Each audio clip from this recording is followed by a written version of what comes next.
Coffee সময়কে চুরি করার বিশেষ মাধ্যম। কফি বিখ্যাত তার ইন্টারনাল বৈশিষ্ট্যের জন্যে, কালো রঙের জন্যে নয়।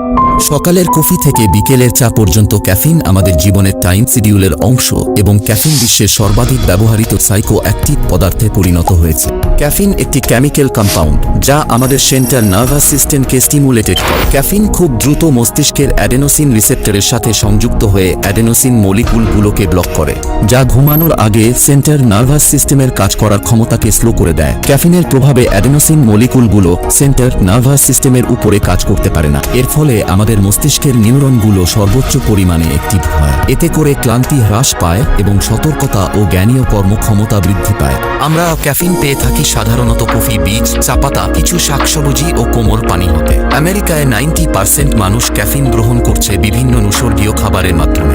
প্রতিদিন প্রায় 4 কাপ কফি একজন প্রাপ্তবয়স্ক পক্ষে নিরাপদ হিসেবে বিবেচিত হয়। যদিও ক্যাফিন কোনো কাজের প্রতি ফোকাস ও সতর্কতার এবং কি শক্তির সুবিধা দেয়, তবুও এটি অন্যান্য পদার্থের মতো ঝুঁকি বহন করে।